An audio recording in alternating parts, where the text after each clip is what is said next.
நிப்படா மறுமையில எல்லாம் கொடுக்கப்படும் என்று உனக்கு எச்சரிக்கை செய்யப்பட்டது தானே. வல்லாஹு ரഊஃபும் பில் இபாத், அடியார்கள் மீது அல்லாஹ் கருணையுடையவனாகத்தான் இருக்கிறான். பிறகு மறுமையில நிற்கிற பொழுது சில நிகழ்வுகளை அவன் பார்க்க போகிறான். அஸ்ஸலாமு அலைக்கும் வரஹ்மத்துல்லாஹி வபரகாத்துஹு. கண்ணியம் நிறைந்த எல்லாம் வல்ல ஏக இறைவனின் அடியார்கள்ல மகத்துவம் பொருந்திய ரமலான் மாதத்தின் இரவில் நாம் அமர்ந்திருக்கிறோம். மறுமையில் மனிதனின் நிலை என்கிற தலைப்பில் மறுமை குறித்தான அதிர்ச்சியூட்டுகிற பல்வேறு செய்திகளை நாம் தொடர்ச்சியாக அறிந்து வருகிறோம். மறுமையில் ஒவ்வொரு மனிதருக்கும் அல்லாஹ் குற்றப்பத்திரிகையை தாக்கல் செய்வான். கழுத்திலே தொங்கிக் கொண்டிருக்கிற நிலையில் ஒவ்வொருவரும் அல்லாஹுவின் முன்னால் அந்த ஏடுகளை பெற்றவர்களாய் வந்து நிற்பார்கள். அந்த ஏடுகள் வழங்கப்படுகிற பொழுது அல்லாஹ் சில முறைகளையும் வகைகளையும் வைத்திருக்கிறான். எந்த முறையில் எந்த வகைகளில் ஏடுகள் வழங்கப்படுகிறதோ அதை வைத்தே இவர் வெற்றியாளரா, இவர் நல்லவரா, உலகத்தில் சாலிகான அடியாராக வாழ்ந்தாரா என்பதையும், இவர் பாவம் செய்த பாவியா, நட்டமடைந்தவரா, உலகத்தில் இறைவனுக்கு கட்டுப்படாமல் வாழ்ந்தவரா என்பதையும் அல்லாஹ் ஏடுகளை வழங்குகிற அந்த முறைகளை வைத்தே கண்டுபிடித்து விட முடியும். அதில் நேற்று இறுதியாய் வழக்கரத்தில் ஏடுகள் வழங்கப்பட்டவர்கள் மகிழ்ச்சிகரமான சூழலிலும் இன்பகரமான நிலையிலும் இருப்பார்கள் என்பது குறித்தான செய்திகளை நாம் அறிந்து கொண்டோம். இவர்கள் முதல் வகையினர். இரண்டாவது வகையினர் அல்லாஹ்விற்கு முன்னால் ஏடுகள் வழங்கப்படுகிற பொழுது நம் வழக்கரத்திலே ஏடுகள் கொடுக்கப்படுமா என்று யோசித்து கொண்டிருக்கிற தருணத்தில் முதுகுக்கு பின்னால் அல்லாஹ் கரங்களை நீட்டச் சொல்லுவான். முதுகுக்கு பின்னால் ஏடுகளை பெற்றவர்களும் பாவிகள், கேடுகட்ட நிலையில் வாழ்ந்தவர்கள், அல்லாஹ்விற்கு கட்டுப்படாமல் வாழ்ந்தவர்கள் என்ற பட்டியலிலே சேர்க்கப்படுகிறார்கள், இழிவை சந்திக்கிறார்கள். இவர்கள் இரண்டாவது வகையினர். பிறகு மூன்றாவது வகையினரை நீங்கள் பார்க்க வேண்டும். திருமறை குர்ஆனில் சூரா ஹாக்கா 69வது அத்தியாயம் 25வது வசனம் முதல் 35வது வசனம் வரைக்கும் அல்லாஹ் சொல்லுகிற சில முக்கியமான எச்சரிக்கைகளை இந்த வசனத்திலே நாம் பார்க்க வேண்டும். உண்மையில் குலைகளை நடுங்கச் செய்கிற, உள்ளங்களை எல்லாம் நொறுக்கி தள்ளுகிற வகையில் அந்த வார்த்தையின் வீரியமும் இறைவனின் வார்த்தையின் கனமும் அமைந்திருப்பதை நம்மால் காண முடிகிறது. ஏடுகள் வழங்கப்படுகிற சபையில் நின்றால் ரைட் ஹேண்டில் வலக்கரத்தில் வாங்கிட்டு ஓடிரணும்.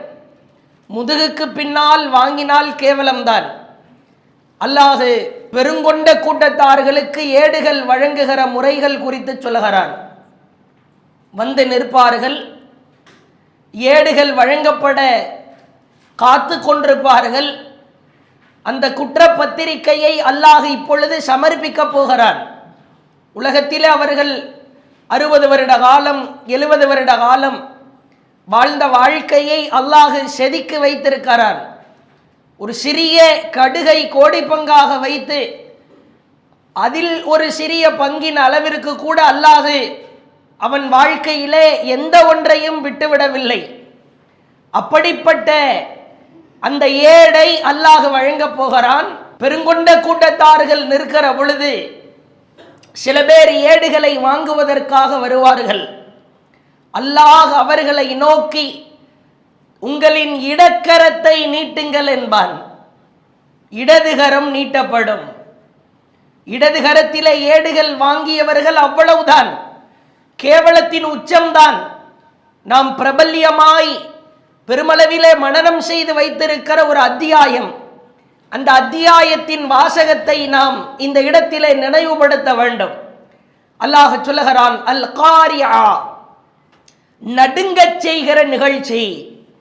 மல் காரியா, நடுங்கச் செய்கிற நிகழ்ச்சி, அது நடந்தே தீரும். ஒமாதிரா கமல் காரியா, நடுங்கச் செய்கிற அதிர்ச்சிக்குள்ளாகிற அந்த நிகழ்ச்சி என்றால் உனக்கு என்னவென்று தெரியுமா? அல்லாஹ் இந்த சூராவின் அத்தியாயத்தின் வாசகத்தையே இப்படித்தான் ஆரம்பிக்கிறான். நடுங்கச் செய்கிற பயங்கரமான நிகழ்ச்சி, திடுக்கிடச் செய்கிற நிகழ்ச்சி. அல் காரியா மல் காரியா.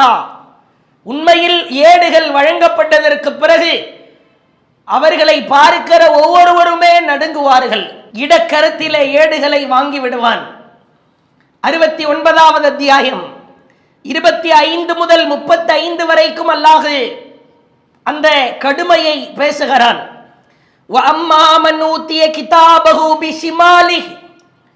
யாருடைய இடதுகரத்திலே ஏடுகள் வழங்கப்பட்டு விட்டதா, ஃபயகூல், அவனுக்கு கேவலம் தான், அவமானம் தான்.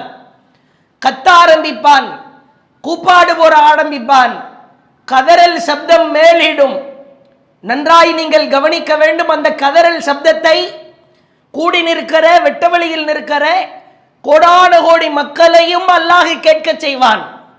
ஃபயகூல், அவன் கூற ஆரம்பிப்பான், யாலைத்தனி லம் ஊத்த கிதாபியா, இந்த ஏடு எனக்கு கொடுக்கப்படாமல் இருந்திருக்க வேண்டுமே.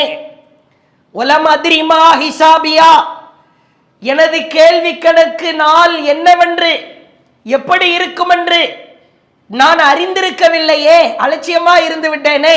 நன்றாய் கவனிக்க வேண்டும். ஏடுகள் வழங்கப்பட்டதற்கு பிறகு கேள்வி கணக்கு நாள் தானே, மறுமை நாள் தானே, அதெல்லாம் பார்த்து கொள்ளலாம்.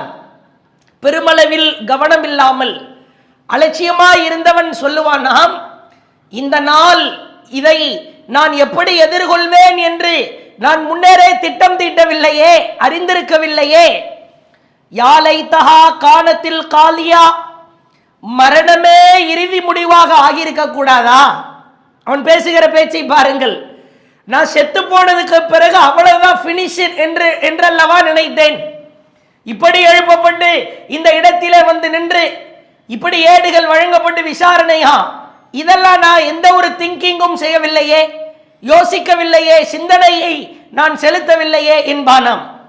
மா அக்னா அன்னி மாலியா, எனது அதிகாரம், ஹலக்க அன்னி சுல்தானியா, என்னுடைய செல்வம் எனக்கு பலனளிக்கவில்லையே, எனது அதிகாரம் எல்லாம் அழிந்து விட்டதே. மனிதன் எவற்றையெல்லாம் கண்ணியமாய் நினைக்கிறானோ அவைகளுக்கெல்லாம் அல்லாஹ் வெட்டு வைக்கிறான். நீ செல்வந்தர் என்று பெயர் வாங்குவதற்கு முக்கியத்துவம் செலுத்தினாய். உன் பணமோ உன் பொருளாதாரமோ இந்த இடத்திலே உனக்கு பலனளிக்கவில்லை. நான் ஒரு தலைவர் பொறுப்பில் இருக்க வேண்டும், எல்லா மனிதர்களையும் எனக்கு கீழ் செலுத்துகிற, நான் ஆர்டர் போடுகிற இடத்தில் நான் இருக்க வேண்டும். ஒரு பிரயோஜனம் கிடையாது. நீ எவ்வளவு பெரிய பொறுப்பாக இருக்கலாம், எவ்வளவு பெரிய தலைமை பீடத்திலே இருக்கலாம், அல்லாஹ்விற்கு முன்னால் நிற்கிற பொழுது ஏடுகளை இடக்கரத்திலே வாங்கிவிட்டால் கேவலம்தான்.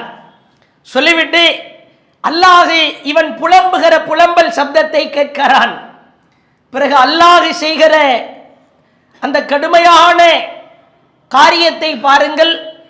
வல அதாபுல் ஷதீத், அவன் வேதனை செய்வதில் கடுமையானவன். அவனுக்கு நிகராக யாரும் வேதனை செய்ய முடியாது. அல்லாஹ் சொல்கிறான், அவன் கட்டுவது போல் யாரும் கட்ட முடியாது.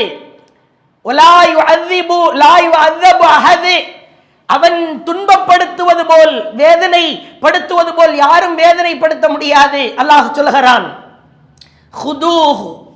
அவனை பிடியுங்கள்,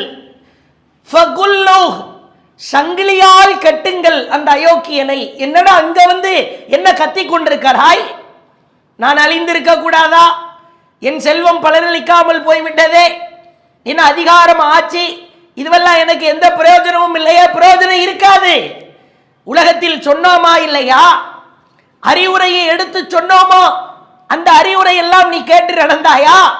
பிடியுங்கள் அந்த ராஸ்கலை, அந்த அயோக்கியனை. ஃபகுல்லு, சங்கிலிகளால் இருக்க பிடித்து கட்டுங்கள்.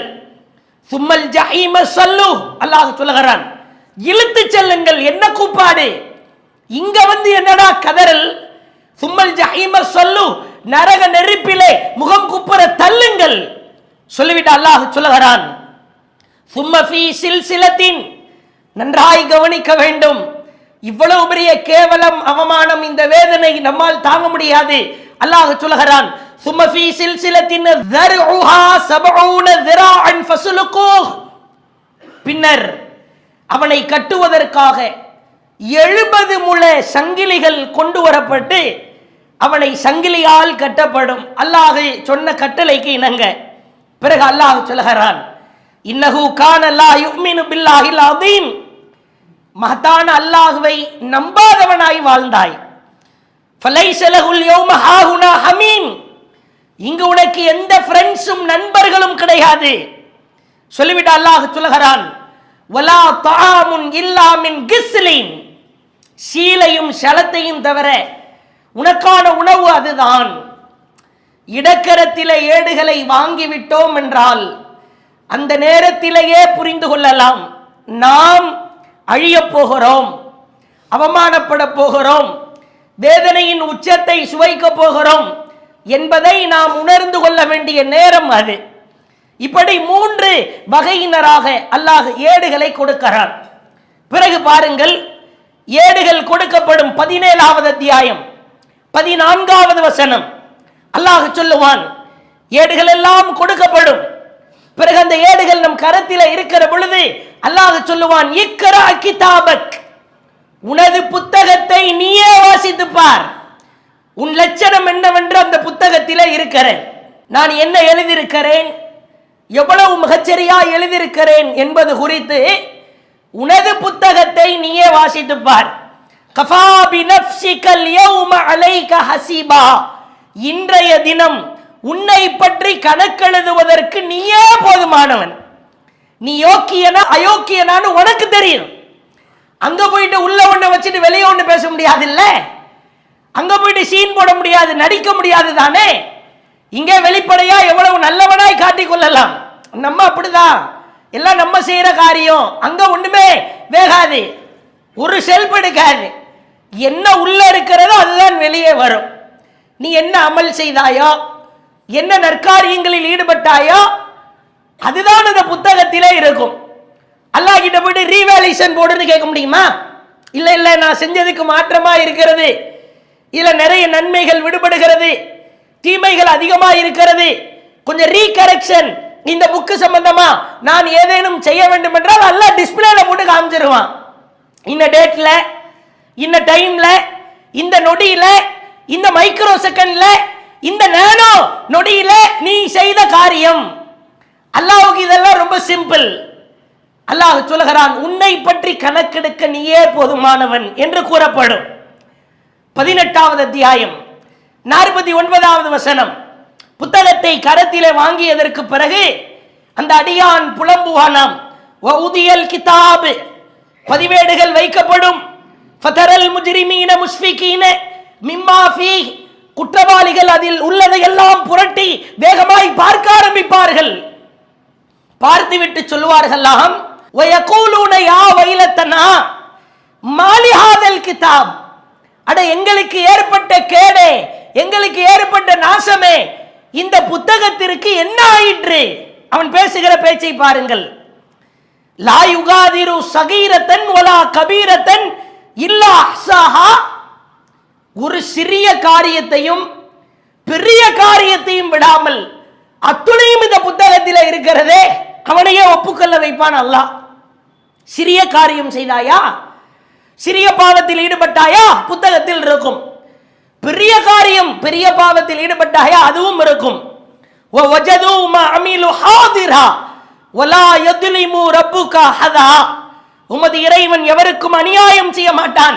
பிறகு பாருங்கள், புத்தகம் வலக்கரத்திலே பெற்றுவிட்டோம் என்றால் வெற்றி, முதுகுக்கு பின்னாலோ இடக்கரத்திலோ வாங்கிவிட்டால் அந்த அடியான் சொல்லுகிற வார்த்தையை பாருங்கள். 3வது அத்தியாயம் 30வது வசனம் அல்லாஹ் சொல்லுகிறான், யௌம தஜிது குல்லு நஃப்ஸின் மா அமிலத் மின் கைரின் முஹ்லரா, ஒவ்வொருவரும் தான் செய்த நன்மையையும், வமா அமிலத் மின் சூ, தாங்கள் செய்த தீமையையும் அப்படியே பார்க்க ஆரம்பிப்பார்கள். தவத்து லவ் அன்ன பைனஹா வ பைனஹு அமதம் பஈதா, தனக்கும் அந்த தீமைக்கும் இடையே நீண்ட நெடிய தூரம் இருக்க வேண்டும் என்று ஆசைப்படுவார். எப்படி அல்லாஹ் தெளிவுபடுத்துகிறான் என்று பாருங்கள். இப்போ உனக்கு பக்கமா தெரியும், தீமை செய்கிற பொழுது சுகமாயிருக்கும், பாவம் செய்கிற பொழுது ரசனையாய் செய்வாய். ஆனால் அங்கு போய் நிற்கிற பொழுது, யா அல்லாஹ், இந்த பொய்க்கும் எனக்கும் ஒரு நீண்ட நெடிய தூரம் இருக்க கூடாதா? இந்த புறத்திற்கும் எனக்கும் நீண்ட நெடிய தூரம் இருக்க கூடாதா? இந்த அவதூறு, இந்த மோசடி, இந்த ஏமாற்று, இந்த தொழாமல் தூங்குதல், பிறரிடத்தில் சொத்தை அபகரித்தல், பிறருடைய பொருளுக்கு ஆசைப்படுதல், இந்த தீமைக்கும் எனக்கும் நீண்ட நெடிய தூரம் இருக்க கூடாதா என்று மனிதன் விரும்புவான். அல்லாஹ் சொல்லிவிட்டு சொல்லுகிறான், வயுஹதிருக்குமுல்லாஹு நஃப்ஸஹு, தன்னை பற்றி அல்லாஹ் உங்களுக்கு எச்சரித்தான் தானே. இப்படி எல்லாம் வந்து நிப்படா, மறுமையில எல்லாம் கொடுக்கப்படும் என்று உனக்கு எச்சரிக்கை செய்யப்பட்டது தானே. வல்லாஹு ரഊஃபும் பில் இபாத், அடியார்கள் மீது அல்லாஹ் கருணையுடையவனாகத்தான் இருக்கிறான். பிறகு மறுமையில நிற்கிற பொழுது சில நிகழ்வுகளை அவன் பார்க்க போகிறான். அந்த நிகழ்வுகளை பார்ப்பதற்கு முன்னால் அவன் வாயிலிருந்து வருகிற வார்த்தையை பாருங்கள். 78வது அத்தியாயம் 40வது வசனம், இன்னா அன்தர்னாக்கும் அதாபன் கரீபா, அந்நாளில் அருகிலே இருக்கிற வேதனையை உங்களுக்கு நாம் எச்சரிக்கை செய்கிறோம். சொல்லிவிட்டு அல்லாஹ் சொல்லுகிறான், யௌம யந்துருல் மர்உ, மனிதன் அந்நாளில் ஆசைப்படுவான், மா கத்தம்து யதா வயகூலுல் காஃபிர் யா லைத்தனி குன்து துராபா, நான் மண்ணாக ஆகியிருக்க கூடாதா? எதுக்கு மனுஷனா பிறந்தன்னு தெரியலையே. ஒண்ணு மண்ணாவே உலகத்தில் இருந்திருக்கணும், அல்லது இங்கு வந்ததற்கு பிறகு மண்ணாய் மாறி இருக்க வேண்டும். மண்ணு, யாரையும் திட்டுகிற பொழுது சொல்லுவோம்ல, என்னடா மண்ணு மாதிரி இருக்கிற, இதை அவன் அங்க ஆசைப்படுவான். அப்பதான் மண்ணின் எஃபெக்ட் அவனுக்கு தெரியும், மண்ணின் மகத்துவம் தெரியும். மண்ணுக்கு எந்த பிரயோஜனமும் இல்லை, எந்த விதமான கேள்வி கணக்கும் இல்லை. அந்த மண்ணாய் நான் ஆகியிருக்க கூடாதா என்று மனிதன் ஆசைப்படுவான் என்று சொல்லி அல்லாஹ் திருக்குர்ஆனில் மிக தெளிவாய் எடுத்து காட்டுகிறான். நீங்கள் ஒவ்வொரு நேரத்திலும் அல்லாஹ்விடத்திலே நாம் செய்ய வேண்டிய பிரார்த்தனை, ரப்பே, என்னுடைய ஏடு வலக்கரத்திலே வழங்கப்பட வேண்டும், என்னை அவமானப்படுத்தி விடாதே. அல்லாஹும்ம லா துஹ்ஸினி யௌமல் கியாமா, நபிகளார் கேட்ட பிரார்த்தனை. மறுமை நாளில் இறைவா, என்னை கேவலப்படுத்தி விடாதே, அவமானப்படுத்தி விடாதே. இப்ப குற்ற பத்திரிகை தாக்கல் செய்யப்பட்டது.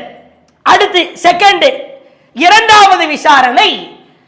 இந்த குற்ற பத்திரிகையை எடுத்து அல்லாஹ் ஒரு தராசில நிறுக்க போகிறான்.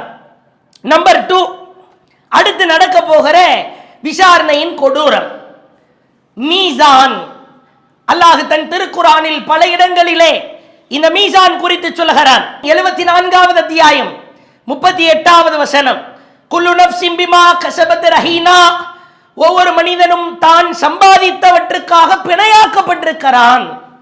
என்னவெல்லாம் உலகத்தில் நன்மையை சம்பாதித்தாயோ தீமையை சம்பாதித்தாயோ அவைகள் அத்துணையும் அங்கு வந்து நிற்கும். லுக்மான் என்கிற ஒரு நல்ல மனிதர், ஒரு சாலிஹான மனிதர், அல்லாஹ்வின் அருளை பெற்றவர், தன் மகனிடத்திலே சொல்கிறார்.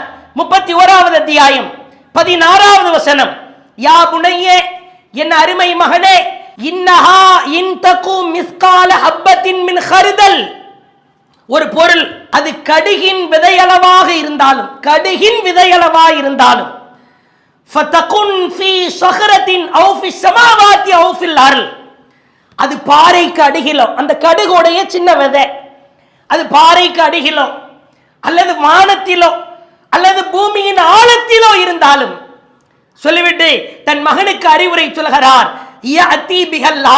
அதை அல்லாஹ் மறுமையிலே கொண்டு வந்து வெட்ட வெளிச்சமாக்குவான். எப்படிப்பட்ட எச்சரிக்கை என்று பாருங்கள். கடுகல்ல, கடுகின் விதை பாறைக்குள்ள ஒளிச்சு வைக்கிறியா? வானத்தில் எங்கேயாவது தூக்கி வீசிறியா? பூமியின் ஆழத்திலே புதைத்து வைக்கிறாயா? விடமாட்டான் அல்லாஹ், கொண்டு வந்து நிறுத்துவான். இதோ பார் மனிதா, இந்த நேரத்திலே இந்த நாளிலே நீ செய்த சிறிய தவறு என்று நினைத்தாய், அது இதுதான். லுக்மான் என்கிற ஒரு சாலிஹான மனிதர் தன் மகனுக்கு சொன்ன அறிவுரை. இப்பொழுது பாருங்கள், இந்த பாறைக்குள்ளாக வானத்திலோ பூமியிலோ புதைத்து வைக்கப்படுகிற சிறிய காரியமாக இருந்தாலும் அல்லாஹ் தராசிலே வந்து எடை போட்டு நிறுத்து காட்ட போகிறார். அல்லாஹ் எடை போட்டு நிறுத்து காட்டுவது உறுதி. ஒரு நாள் அல்லாஹுவின் தூதர் அவர்கள் அமர்ந்திருக்கிறார்கள்.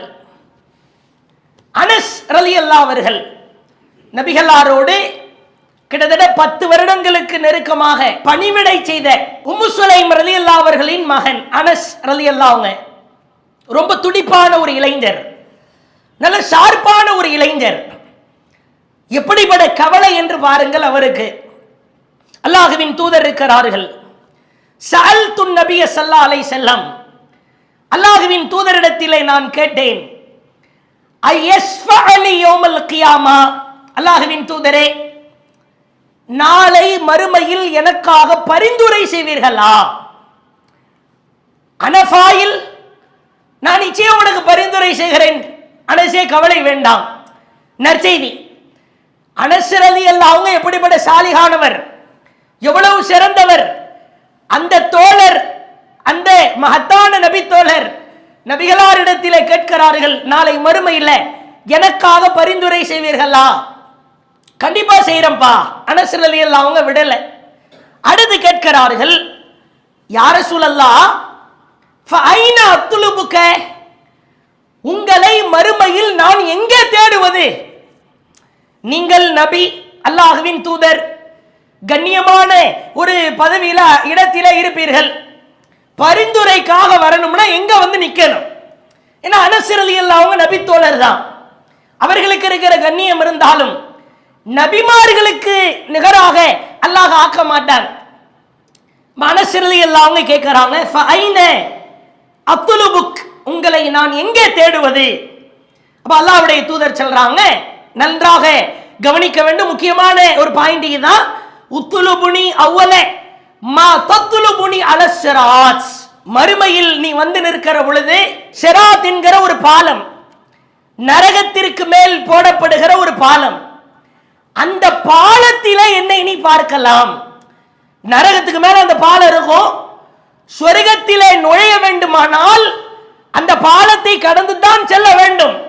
அந்த பாலத்தின் அருகில நின்று கொண்டு இறைவா காப்பாற்று, இறைவா காப்பாற்று என்று நான் சொல்லிக் கொண்டே இருப்பேன். இது முதலாவது இடம். இரண்டாவது, அலல் மீசான், மீசான் தராசு நிறுக்கப்படுகிற இடத்தில் நான் இருப்பேன். அனஸ் ரலியல்லாஹு அவங்க திரும்பவும் கேட்கிறாங்க, ஃபஇல்லம் அல்கக இண்டல் மீசான், மீசான் தராசு நிறுக்கப்படுற இடத்திலையும் உங்களை பார்க்க முடியலன்னா வேறு எங்கே பார்ப்பது? அல்லாஹ்வுடைய தூதர் சொல்றாங்க, ஃபத்துலுபுனி இண்டல் ஹவுல், கௌசர் தடாகத்துக்கு அருகில வந்துருங்க. அந்த கௌசர் தடாகத்தின் அருகிலே நான் நீர் புகட்ட காத்து கொண்டிருப்பேன். ஃபர்ஸ்ட் இடம், சொர்க்கத்தில் நுழைய வேண்டுமானால் நரகத்திற்கு மேல் போடப்பட்டிருக்கிற அந்த பாலம், அதுல ரசூலுல்லாஹ்வை பார்க்கலாம். அங்க இல்லையா, நன்மை தீமைகளை எடை போட்டு நிறுக்கிற மீசான் தராசு நிறுக்கப்படுற இடம், அங்க பார்க்கலாம். அங்கே இல்லையா, கௌசர் தடாகத்தின் அருகிலே நான் நிற்பேன். சொல்லிட்டு அனஸ் ரலியல்லாஹு அவங்க அங்கே இல்லைன்னா உங்களை நான் வேற எங்க பார்க்கிறதுன்னு கேட்க கூடாதுன்றதுக்காக ரசூலுல்லாஹ் சொல்லி முடிச்சிட்டாங்க, ஃபஇன்னி லா உக்திஉ ஹாதிஹி ஸலாஸல் மவாத்தின், இந்த 3 இடத்துல ஒரு இடத்துல கண்டிப்பா இருப்பேன், உனக்கு சந்தேகமே வேண்டாம் அப்படின்னு சொல்லி அல்லாஹ்வுடைய தூதர் முடிக்கிறாங்க. 3 முக்கியமான இடங்கள். சிராத், இந்த பாலம் குறித்து இன்ஷா அல்லாஹ் நாம் பார்க்கவிருக்கிறோம். இந்த பாலத்தை கடந்தே தீர வேண்டும். நபிமார்களாக இருந்தாலும், சாலிஹானவர்களாக இருந்தாலும், ஷஹீதுகளாக இருந்தாலும், அவரவர் செய்த நன்மைக்கு தகுந்தார் போன்று இந்த பாலத்தை கடந்தே தீர வேண்டும். பிறகு நன்மை தீமைகளை எடை போட்டு நிற்கிற மீசான் என்கிற இடம் அல்லாஹ் திருக்குர்ஆனிலே சொல்கிறான். 7வது அத்தியாயம் 8வது வசனம், வல் வஸ்னு யௌமைதினில் ஹக், அந்நாளில் நன்மை தீமைகளை எடை போடுதல் அது உண்மை, ஹக்கு. ஃபமன் சக்குலத் மவாஸினுஹு, யாருடைய நன்மையின் எடைகள் கனத்து விடுகிறதோ, ஃபௌலாயிக ஹுமுல் முஃப்லிஹூன், அவர்கள்தான் வெற்றியாளர்கள்.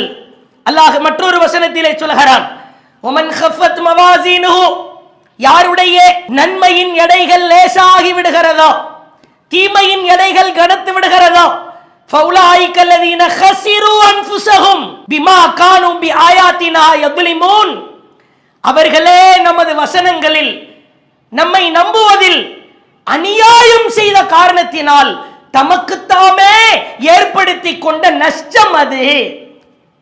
அல்லாஹ் நிறுத்து பார்ப்பான். எப்படி நிறுத்து பார்ப்பான்? அல்லாஹ்வின் தூதர் சொன்னார்கள், மீசான் தராசிற்கு 2 பக்கங்கள் இருக்கிறது. நம்ம அப்படி இமேஜின் பண்ணக்கூடாது. கடந்த காலத்திலே பார்த்திருக்கலாம், தராசு தட்டிலே ஒரு தட்டிலே படிக்கற்களை வைப்பார்கள், மற்றொரு தட்டிலே அளவு செய்கிற பொருட்களை வைத்து நிற்பார்கள். நடுவில் ஒரு பெரிய ஒரு ஊசி முனை ஒன்று இருக்கும். அது நடுத்தரமா வந்து நின்றுச்சுன்னா இடம் சரியா இருக்குது, இப்படி நிறுத்து கொடுப்பாங்க. இந்த மாதிரி 2 பக்கமா அப்படின்னா அப்படி நாம் சிந்திக்க வேண்டிய அவசியம் இல்லை. ஆனால் தராசு தட்டிலே நன்மையை வைப்பதற்கு ஒரு பக்கமும் தீமையை வைப்பதற்கு ஒரு பக்கமும் இருக்கிறது. நன்மை தீமைகள் தராசு தட்டிலே வைத்து எடை போட்டு நிறுக்கப்படும் என்றால் இது ஒரு பொருளாய், ஒரு உடல் போன்ற தோற்றமாய், அல்லது ஏதோ ஒரு மெட்டீரியலாய் மாறப்போகிறது என்று அல்லாஹ்வுடைய தூதர் சொல்றாங்க. அப்படி மாறுமா?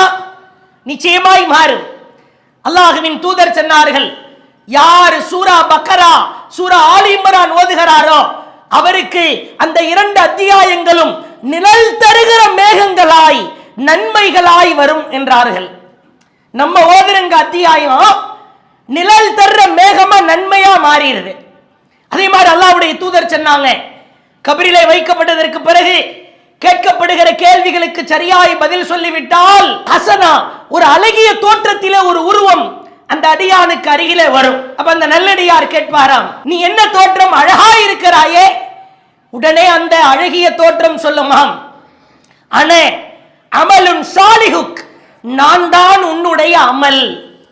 அப்ப அல்லாஹ் மறுமையிலே நாம் தொழுத தொழுகையை, நாம் வைத்த நோன்பை, நாம் கொடுத்த தர்மத்தை கண்களுக்கு முன்னால் அப்படியே ஒரு உருவகமாய் காட்டுவதற்கு காத்து கொண்டிருக்கிறான். அதே போன்று பாருங்கள், 23வது அத்தியாயம் 102வது வசனம், ஃபமன் சகுலத் மவாஸினுஹு, யாருடைய நன்மையின் எடைகள் கனத்து விட்டதோ, ஃபௌலாயிக ஹுமுல் முஃப்லிஹூன், அவர்கள்தான் வெற்றி பெற்றவர்கள். பிறகு அல்லாஹ் சொல்கிறான் 23வது அத்தியாயம் 103வது வசனம், ஒமன் கஃபத் மவாஸினுஹு, எவருடைய தீமையின் எடைகள் கனத்து விட்டதோ, ஃபௌலாயிக அல்லதீன ஹஸிரு அன்ஃபுஸஹும், அவர்கள் தங்களுக்கு தாங்களே அநியாயம் செய்தவர்கள்.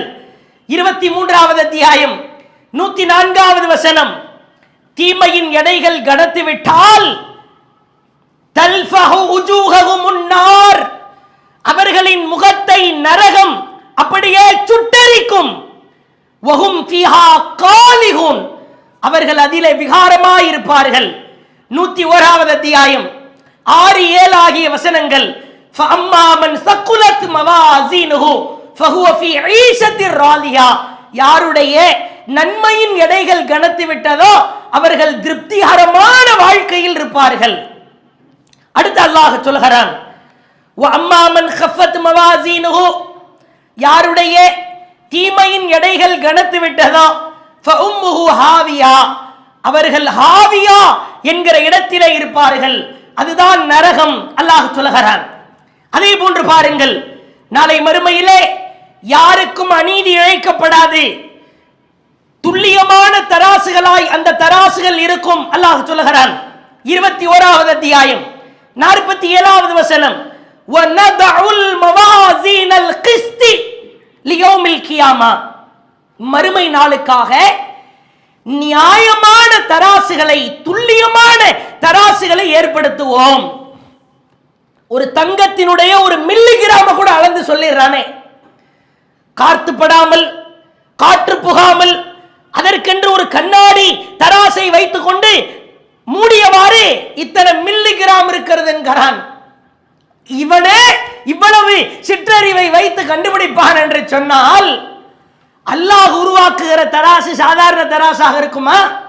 சொல்லிவிட அல்லாஹ் சொல்கிறான், ஃபலா துப்லமு நஃப்சுன் ஷைஆ, எவரும் சிறிதளவும் அநீதம் செய்யப்பட மாட்டார்கள். அல்லாஹ் அடுத்து சொல்கிறான், வ இன் கான மிஸ்கால ஹப்பா மின் ஹர்தல், கடுகின் விதையளவா இருந்தாலும் அதைனா பிஹா, அதை நாம் கொண்டு வருவோம். வ கஃபா பினா ஹாசிரின், கணக்கெடுப்பதற்கு நாமே போதுமானவர்கள்.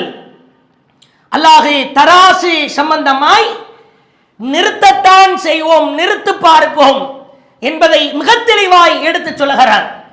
வேறொரு வசனத்திலே பார்க்கிறோம், அல்லாஹ் சொல்லுகிற அற்புதமான ஒரு வசனம், நாளை மறுமையிலே அவர்களின் நன்மைகளை தீமைகளை வஜது மா அமிலு ஹாதிரா, கண்களுக்கு முன்னால் காண்பார்கள். இருக்குது 2024 நாம் நோற்ற நோன்பு இருக்கிறது, நாம் கொடுத்த தர்மம் இருக்கிறது, நாம் செய்த உம்ரா இருக்கிறது, ஹஜ் இருக்கிறது, அல்லாஹ்விற்காக பள்ளிவாசலில் தங்கியிருந்த இஅ்திகாஃப் இருக்கிறது, அந்த நோன்பு மாதத்தில் குர்ஆனை புரட்டி ஓதிய அந்த வசனங்கள் இருக்கிறது. ஹாதிரா, அப்படி ஆஜராகி வந்துரும். 1960 பிறந்தியா, 2050 மௌத்தா போனியா, இந்த 90 வருட காலமும் நீ செய்த அமல், நீ செய்த காரியம், நீ செய்த நல்லது, நீ செய்த கெட்டது, அது கடுகின் விதையாயிருந்தாலும் அல்லாஹ் ஆஜராக்கி வைப்பான். இந்த தராசு தட்டு என்பது நிச்சயமாய் நமக்கு கனமாக்கப்பட வேண்டும். நீங்கள் ஆழமாய் யோசிக்க வேண்டும். அல்லாஹ்வுடைய தூதர் அனஸ் ரலியல்லாஹு அவங்க கேட்கிற கேள்விக்கு 3 இடத்திலே வந்து நிற்பேன் என்கிறார்கள். ஒன்று அந்த பாலம் சிராத், அதனுடைய கடுமையோ கொடுமைதான், அதை நாம் பார்க்கவிருக்கிறோம். இரண்டாவது இந்த மீசான் தராசு நிறுக்கப்படுகிற இடம். உண்மையாகவே நாம் வாழ்ந்து கொண்டிருக்கிற காலகட்டங்களில் இந்த தராசு நிறுக்க அந்த எடை கனமாகிற அளவிற்கு நம்முடைய அமல்கள் நிச்சயம் இருக்க வேண்டும். அதிலே சில செய்திகளை நீங்கள் பார்க்கலாம். இந்த மீசான் தராசு கனமாக வேண்டுமானால் நாம் செய்கிற காரியம், ஏன்னா இந்த மீசான் தராசில தீமையை நிறுக்கிற பொழுது அனைத்தும் கேவலம் அவமானம், அது நமக்கு தேவையே கிடையாது. நன்மையை தாண்டி தீமைகள் அத்துணையும் அதனுடைய மற்றொரு தராசு தட்டிலே நிறுக்கப்படும், இடப்புற தராசு தட்டிலே. அது கனத்து விட்டால் நமக்கான இழிவும் கேவலமும் அதிகம். நம் நன்மையின் தராசு அதிகரிக்க வேண்டும். அல்லாஹ்வின் தூதர் சொன்னார்கள், சுனன் திருமதி என்கிற நபி ஒளி தொகுப்பில பதிவு செய்யப்பட்டிருக்கிற தூலஉல் மவாசீனு யௌமல் கியாமா, கியாமத்து நாளிலே தராசு தட்டுக்கள் கொண்டு வரப்படும். அந்த நேரத்தில் ஃபயுதா, அவர்களின் நன்மைகள் எல்லாம் அந்த தட்டிலே வைக்கப்படும். அப்பொழுது பிர்ரஜுலி, ஒரு மனிதனுடைய ஃபயூதஉ ஃபீ கிஃபத் ஃபயூதஉ மா உஹ்ஸி இலைஹி, இவரிடத்திலே நன்மைகள் ஏதும் இருக்கிறதா என்று தராசு தட்டில் நன்மையும் அல்லாஹ் நிறுப்பான், சில நேரங்களில் ஆளை வைத்தும் நிறுப்பான். அந்த மனிதனை அல்லாஹ் நிறுத்து பார்ப்பானாம். ஃபயுபஅஸு பிஹி இலன் நார் ஃபதமாயல பிஹில் மீசான். சுப்ஹானல்லாஹ், அவனுடைய நன்மையின் எடை கணக்காது, தீமையின் எடை கணக்கும். உடனே அல்லாஹ் சொல்லுவான், ஃபயுபஅஸு பிஹி இலன் நார், இவனை நரக நெருப்பிற்கு இழுத்து செல்லுங்கள் என்று சொல்லப்படும். ஃபைதா உத்பிர பிஹி இதா சாயிஹ் யஸ்யூஹ் மின் இன்தி ரஹ்மான். அவன் அல்லாஹ்விடத்திலே கெஞ்ச ஆரம்பிப்பான், ரப்பே என் நன்மைகள் ஏதும் இருக்கிறதா என்று பார் என்று கெஞ்ச ஆரம்பிப்பான். ஒரு கட்டத்திலே வானவர்கள் தங்கள் வேலையை செய்வதற்காக இழுத்துக் கொண்டு செல்லுகிற பொழுது அல்லாஹ் சொல்லுவான், லா தஅஜலு, நிறுத்துங்கள், அவசரப்பட வேண்டாம். ஃபைன்னஹு கத் பக்கிய லஹு. இது அல்லாஹ் செய்யற ஒரு ஏற்பாடு. ஒரு பயம்புறுத்துற மாதிரி பயம்புறுத்திட்டு அவனுக்கு ஒரு gift கொடுக்கிறேன். இது நல்லடியார்களுக்கு கிடைக்கிற பாக்கியம். வபக்கிய லஹு, அவனுக்கு ஒன்று எஞ்சி இருக்கிறது. ஃபயுதாபி தாக்கா, ஒரு கார்டு, ஒரு அட்டை ஒன்று அவனுக்கு எஞ்சி இருக்கிறது. இந்த அட்டையில என்ன நன்மை இருக்கிறது என்று பார்க்கலாம். அல்லாஹ் ஒரு வித்தியாசமான, அல்லாஹ் எதிர்பார்க்கிற ஒரு விஷயத்தை சொல்கிறான். ஃபிஹா, அதிலே லா இலாஹா இல்லல்லாஹ் என்கிற அந்த தௌஹீது தாரக கலிமா அந்த அட்டையிலே இருக்கும். ஃபதூலஉ மஅர் ரஜுலி ஃபீ கிஃபா, அந்த லா இலாஹா இல்லல்லாஹ்வை தராசு தட்டிலே வைக்கிற பொழுது ஹத்தா யமீல பிஹில் மீசான், அவனின் தீமையின் தட்டை ஒன்றுமில்லாமல் அந்த லா இலாஹா இல்லல்லாஹ் நொறுக்கிவிடும். சொல்லிவிட்டு அல்லாஹ்வுடைய தூதர் சொல்றாங்க, லா இலாஹா இல்லல்லாஹ் என்ற கலிமாவிற்கு நிகராக மீசான் தராசிலே கணக்க செய்கிற வேறு எந்த காரியமும் இருக்காது. படாய்படுகிறோம், சிரமப்படுகிறோம், கஷ்டப்படுகிறோம், தௌஹீத் என்று மூச்சு கொடுத்து உயிர் மூச்சாய் வாழுகிறோம். ஏன்? இந்த ஒற்றை நிகழ்விற்காகத்தான். சமீபத்திய நிகழ்வுகளை எல்லாம் பாருங்கள். பலஸ்தீன் கஸ்ஸாவிலே ரமலான் மாதத்தில் ஒரு நோன்பாவது அவர்களால் நிம்மதியாய் நோக்க முடிந்ததா? சிரமம் தான். மக்கள் எல்லாம் கூடி நிற்கிறார்கள், இஃப்தார் நோன்பு திறப்பதற்காக நிற்கிறார்கள். மேலே இருந்து ஹெலிகாப்டர் மூலமாக போர்ஸை வைத்து சுடுவதற்கு கட்டளையிடுகிறான். கூடிவிட்டார்கள், என்னவென்றோ தெரியவில்லை. அவர்கள் மாலை நேரம், மகரிப் நேரம் நோன்பு திறக்கிறதுக்காக ஒரு திடல்ல உட்கார்ந்து இருக்கிறாங்க. சுட்டு தள்ளுகிறான், ஓடுகிறார்கள். இன்னொன்று தெரியுமா? நாம் எல்லாம் சகருக்காக உணவு உண்ணுகிற உணவு சாதாரண உணவா? அவ்வளவு ரகரகமான உணவை உண்ணுகிறோம்.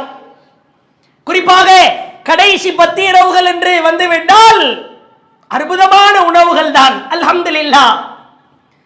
ஆனால் அவர்கள் நோன்பு நோற்பதற்கும் நோன்பை திறப்பதற்கும், நோன்பு நோக்கிற சகர் உணவு பேரித்தம்பளம் தண்ணீர், நோன்பு திறக்கிற இஃப்தார் உணவு பேரித்தம்பளம் தண்ணீர், அவ்வளவுதான்.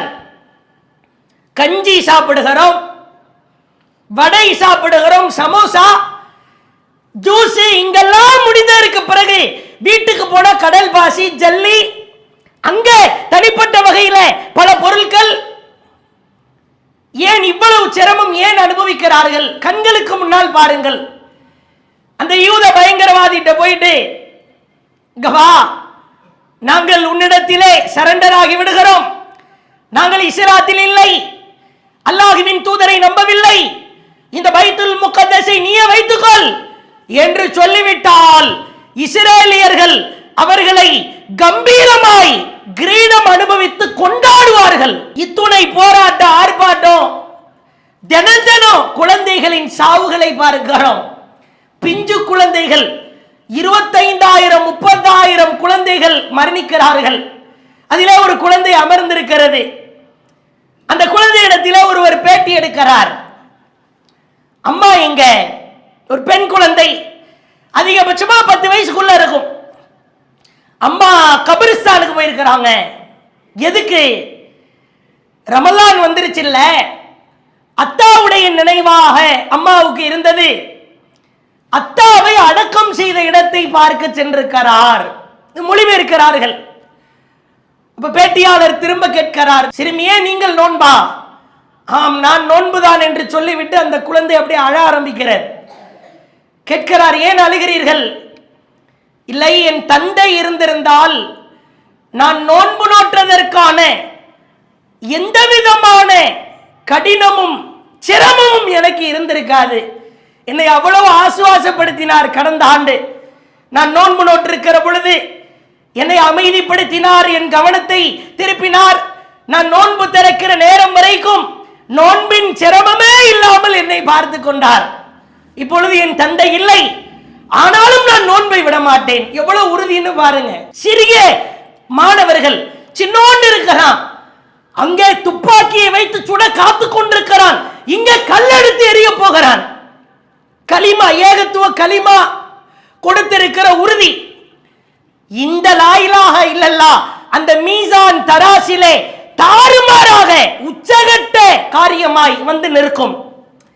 இந்த லா இலாஹ இல்லல்லாஹ்வை கலப்படம் இல்லாமல் உல தூய்மையோடு பாதுகாப்பதற்கான ஒரு வாழ்க்கையை நாம் வாழ வேண்டுமா இல்லையா? எவ்வளவோ படித்திருக்கிறார்கள், எத்தனையோ உபதேசம் செய்கிறார்கள், குர்ஆனை கரைத்து குடித்திருக்கிறார்கள், ஹதீஸ்களை படித்திருக்கிறார்கள். ஆனால் அந்த உலமாக்கள், ஆலிம்கள் லா இலாஹ இல்லல்லாஹ்விற்கு எதிரான இணை கற்பிக்கிற காரியத்தில் ஈடுபடுவதை பார்க்கிறோம். இது முக்கியமான விஷயம். அதே மாதிரி அல்லாஹ்வுடைய தூதர் சொல்றாங்க, மீசான் தராசு கனமாக வேண்டுமானால் 5 விஷயத்தை பேணிக் கொள்ளுங்கள். ஹம்சுன் மா அஸ்கலஹுன்ன ஃபில் மீசான், மீசான் கனமாக 5 விஷயங்களை நீங்கள் கடைபிடியுங்கள். அதிலே முதலாவது லா இலாஹ இல்லல்லாஹ். லா இலாஹ இல்லல்லாஹ் வார்த்தையிலையும் சொல்லணும், வாழ்க்கையிலும் செயல்படுத்த வேண்டும். வல்லாஹு அக்பர், அல்லாஹு அக்பர் என்கிற வார்த்தையை அதிகம் சொல்லுங்கள். வசுபஹானல்லாஹ், சுபஹானல்லாஹ் என்கிற வார்த்தையை அதிகம் சொல்லுங்கள். வல்ஹம்துலில்லாஹ், அல்ஹம்துலில்லாஹ் என்கிற வார்த்தையை அதிகம் சொல்லுங்கள்.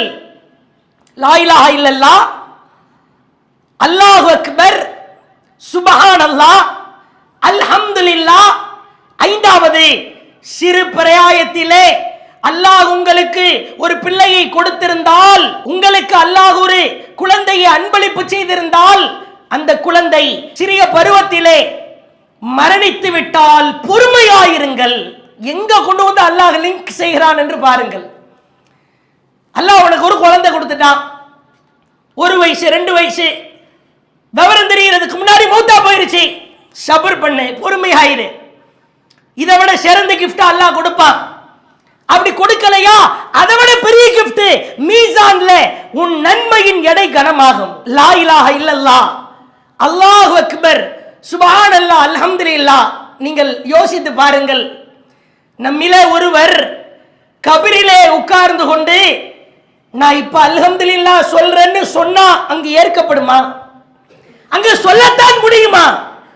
அல்காரியா மல்காரியா அங்கே திடுக்கிட செய்கிற நிகழ்ச்சி நடந்து கொண்டிருக்கிற பொழுது லா இலாஹ இல்லல்லாஹ் சொல்லிக்கிறேன், அல்ஹம்துலில்லாஹ் சொல்லிக்கிறேன், நன்மை எழுதிக்கங்க. அடே, உன் மரணத்தின் பொழுதே உன் புத்தகம் மூடப்பட்டது, அவ்வளவுதான். இங்க வந்து நீ லா இலாஹ இல்லல்லாஹ் சொன்னா என்ன, சொல்லலன்னா என்ன? எளிமையான வார்த்தைகள், திக்ருகள், அதை கூட நம்மில் பெரும்பாலானோர் சொல்வதில்லை. நான் உதாரணத்திற்கு சொல்லுகிறேன், கண்களுக்கு முன்னால் நடந்த சம்பவத்திற்காக சொல்லுகிறேன். இதே ரமலான் மாதம் பலஸ்தீனிலே கஸாவிலே மாவு கொடுக்க போகிறோம் வாருங்கள் என்று அறிவிக்கிறார்கள்.